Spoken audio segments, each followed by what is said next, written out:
ngesonke enkoneni kwethu siye ngenhliziyo yonke enkosini yethu wakufela uJesu wangifela mina wabafela abantu bonke beze basindiswe imikhuba yalomhlaba ayisizilutho sinovalo siyesaba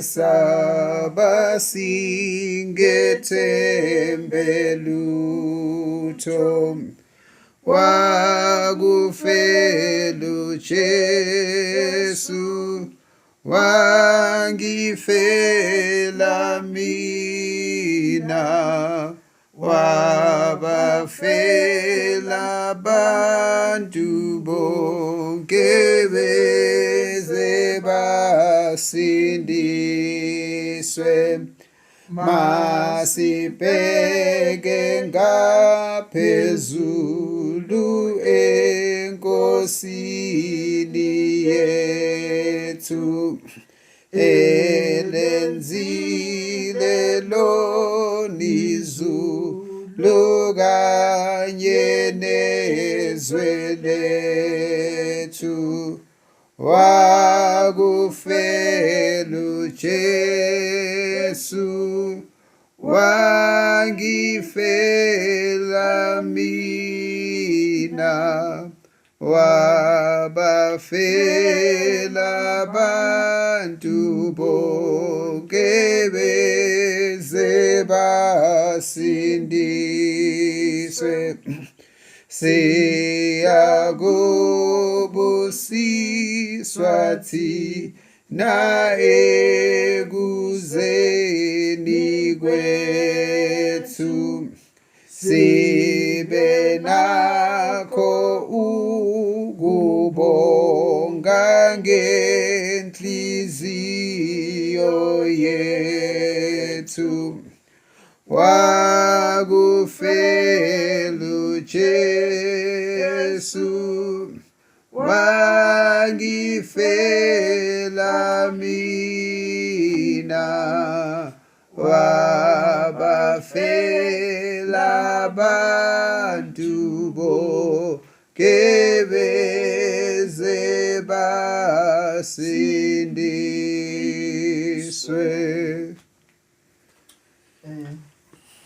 incwadi yethu sithola ku-Isaiah 53 verse 5.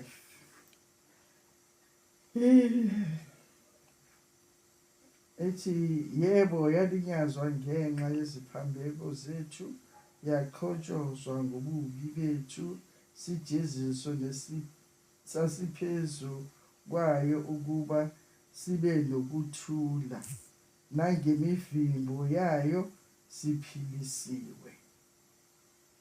Ithi number 4 lapha uthini? Kepha yazithwala izifo zethu yabetshatha ubuhlungu bethu, kodwa thina sathi ijezisiwe, ishaywe nguNkulunkulu, ihlushiwe. Lana amazwi akhuluma ngoJesu Kristu ukuthi walinyazwa ngenxa yeziphambeko zethu, waxhotshozwa nangobubi bethu. Isijeziso sasiphezu kwayo, ukuthi wayethwele isijeziso. Uma kejeza ngazuthi wonile ongonanga, isijeziso sasiphezu kwakhe. Sibe nokuthula isijeziso sasiphezu kwayo ukuba sibe nokuthula nangemivimbo yayo siphilisiwe. uJesu wonke lo ushayayo nemivimbo nako konke kuphezu kwakhe ukuze thina sisindiswe. Lapha la uthi yabuthatha ubuhlungu izifo zethu yabetshatha ubuhlungu bethu, kodwa thina sathi ijezisiwe, ishaywe nguNkulunkulu, ihlushiwe.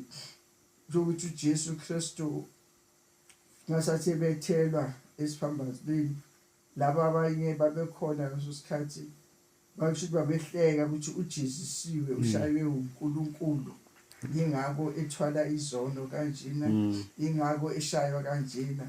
Kanti yena utshathele thina ubuhlungu bethu, utshathele nezifo zethu, yizo lezi azithwele ezenza ukuthi bamshaye bangabi nakusize naye, bamenze konke lokho babebenza bona. Kodwa yena wathula azange akhulume ukuze sisindiswe, ukuze sinezifo zethu azithwale, noma ngabe zibakhona, kepha siyazi ukuthi uJesu usithwalele masiza kuye, sicela ukuphila, uyasiphilisa ngoba wakwenza lokho eCalvary uma etshatha izono zethu. Yebo, yalinyazwa ngenxa yeziphambeko zethu, yaqhotshozwa ngobubi bethu, ngoba nalapha e-TV siyabona abantu babeboshiwe bazoqula amaqala abo, abanye abakwenzanga lokho. Omunye uzwasole nokuthi uphikisa kanjani ngoba wonke umuntu uthi nguye loyo, nguye, noma angakwenzanga lokho. Manje uJesu wayethulele nje, besha konke, bakhuluma konke ukuthanda kwabo, bekhafulela babenza konke, kepha nje wathula nje ukuthi yena eyakhe indaba ubheke esiphambanweni, ukuthi ayokufa laphana esiphambanweni aqede umsebenzi wakhe, ngoba umsebenzi wakhe ngokuyinjongo yokuthi azosifela, asithwalele izono zethu ukuze sisindiswe, ngoba ngaye sithola ukusindiswa, ngoba ngaphandle kwakhe akukho igama elinye sisindiswa ngalo, sisindiswa ngale gama leNkosi uJesu. Amen.